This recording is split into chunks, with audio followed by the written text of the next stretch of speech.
falando a respeito dessas questões econômicas e desse cenário econômico brasileiro, a gente quer compartilhar com vocês uma revisão de números da Instituição Fiscal Independente do Senado. Essa Instituição Fiscal Independente do Senado, conhecida também como IFE, é uma instituição independente, como o próprio nome já diz, criada em 2016. E qual é o objetivo?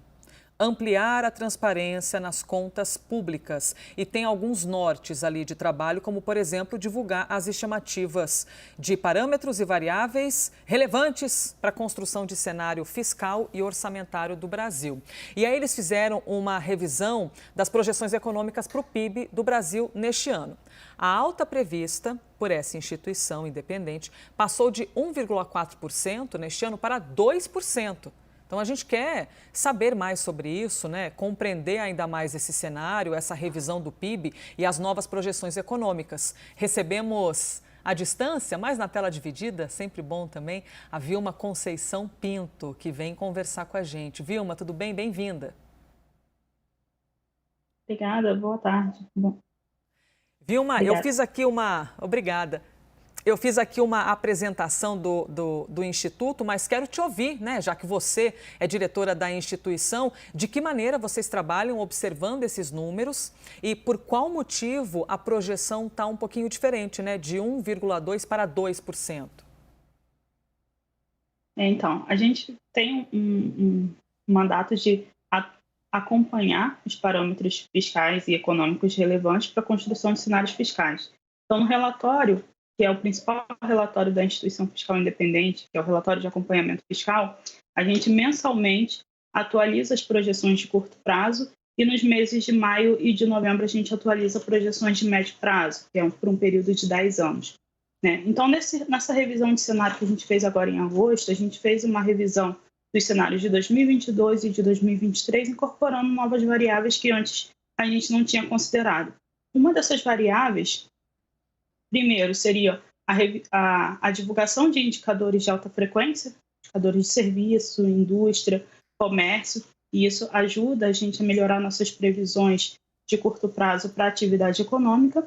E um segundo fator que leva em consideração nessa revisão de cenário é o impacto que a aprovação da emenda constitucional, né, a promulgação da emenda constitucional número 123, que concede uma série de benefícios a taxistas, caminhoneiros, a população que recebe o Auxílio Brasil em geral, é o impacto disso na atividade econômica.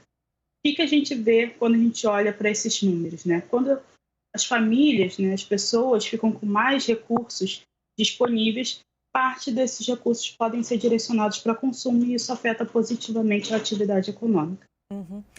Uma dúvida, se essas pessoas utilizam esse valor que está vindo do benefício, por exemplo, para sanar dívidas, para pagar as contas, isso também já acaba influenciando nesse produto interno bruto do Brasil? De que maneira esses milhões de reais que entram para a conta dos brasileiros e em qual momento você avalia que isso ocorra, vão de fato começar a movimentar? Porque agora há pouco a gente disse que inicialmente o dinheiro que entra seria em boa parte destinado para pagar contas e que depois de fato esses brasileiros começariam a movimentar essa máquina econômica, né, com um pouquinho mais de força. De que maneira você observa esse cenário, Vilma? Então, parte dos recursos eles vão ser direcionados para pagamento de dívidas, pode ser também direcionados para essa questão de algum tipo de investimento, mas uma parte também, para poupança, mas uma parte desse recurso vai para consumo. E a gente tem que levar em consideração, até quando a gente olha impacto que ocorreu em períodos anteriores, a gente observa esse impacto de curto prazo na atividade econômica. Então, parte dos recursos que está sendo direcionado para consumo, não todos eles, mas uma boa parte desses recursos que estão sendo direcionados para consumo vai estimular a atividade econômica no curto prazo.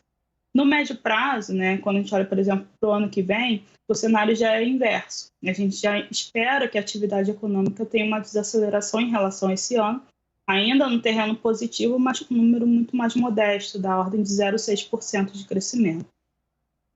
Certo. A gente estava falando agora, Vilma, a respeito dos combustíveis, né? E a gente sabe o quanto essa pauta é muito importante, não só para o governo federal, mas evidentemente para o brasileiro, né? E para quem tem veículo.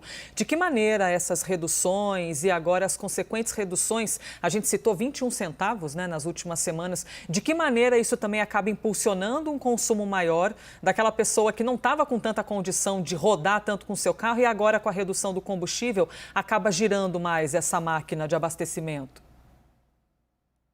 Um fator é a redução do preço nesses itens.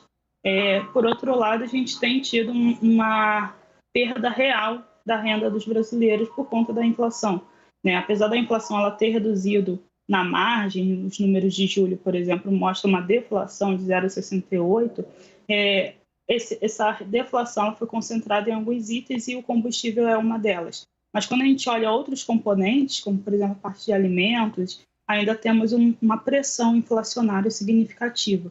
Então, se por um lado você tem esse estímulo e essa redução e que afeta o índice agregado, por outro a gente tem outros fatores que também estão pressionando no sentido contrário. O impacto disso no consumo, ele vai ocorrer, você está estimulando, né, o consumo de um bem por redução desse preço, então você pode, de certa forma, ter esse impacto. A gente ainda não mensurou qual vai ser o impacto direto sobre combustíveis via aumento de consumo, dada essa redução de preço, mas isso pode, de fato, acontecer. O que a gente tem observado no curto prazo é que a redução de combustíveis derivada dessas legislações que foram aprovadas recentemente vão gerar um impacto significativo na taxa de inflação agregada, né? O ano, em 2022, deve encerrar em algo como 7,2%, e isso vai gerar impactos distintos quando a gente olha com o padrão de consumo das famílias. Então, quando a gente olha, por exemplo, a inflação por faixas de renda, a gente tem uma inflação um pouco maior naquelas famílias que recebem um volume menor de renda, porque elas não consomem tanto, por exemplo, gasolina. Boa parte das famílias muito pobres não teriam nem carro. Então, a composição da inflação ela vai mudar também em função da renda das famílias. Então, a gente tem visto esse auxílio contribuindo para compensar, de certa forma, essa perda de renda, mas, por outro lado, quando a gente olha o mercado de trabalho, formal e informal, a gente vê uma perda de renda das famílias, apesar de uma redução também do nível de desemprego. Vilma, posso aproveitar para te fazer mais uma pergunta? Porque você está tão ótima explicando para a gente todos esses assuntos. Quero aproveitar, viu, a sua inteligência e conhecimento para mais uma. E eu sei que vocês já falaram sobre. Tudo bem que a gente é um pouquinho ansioso, a gente quer ficar olhando para frente sempre, né? Mas eu quero aproveitar para te perguntar sobre 2023. Essa revisão da alta do PIB para este ano e a nossa tarja está colocando aqui que de 1,4% vocês projetam para 2% ao ano. E 2023, na visão de vocês, como é que ficam as nossas vidas? Em 2023 a gente tem um cenário um pouco pior, né? A gente não vai ter tantos estímulos fiscais como a gente tem observado esse ano. Então é possível que não tenha tantos estímulos fiscais no ano que vem. A gente tem uma restrição ainda que é o teto de gastos, apesar dela ter passado por algumas mudanças nos últimos anos, a gente tem essa restrição do lado das despesas. As receitas, provavelmente, do governo não vão crescer tão fortemente quanto estão crescendo esse ano, porque a gente espera também que a inflação ela reduza um pouco. Mas quando a gente olha do ponto de vista de atividade econômica, de crescimento real, de produção mesmo do PIB, o cenário para 2023 ele é pior, né? A gente tem um cenário que a gente espera um crescimento de 0,6%, é um crescimento positivo, mas é muito baixo, e a gente tem feito revisões ao longo do tempo para baixo, né? Então, a gente tinha um cenário um pouco mais otimista nas revisões anteriores, agora a gente tem piorado essa revisão, dado o contexto do que a gente tem observado atualmente em termos de inflação, de mercado de trabalho e de outras variáveis, o aperto monetário também, a parada das revisões da taxa de juros que o Banco Central vem realizando, isso também vai contribuir para impactar esse cenário de crescimento para 2023.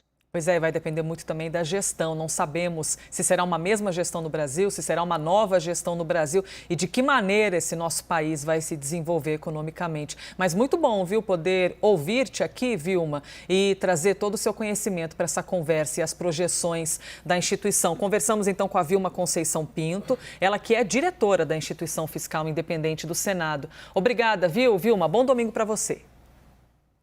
Obrigada, bom domingo.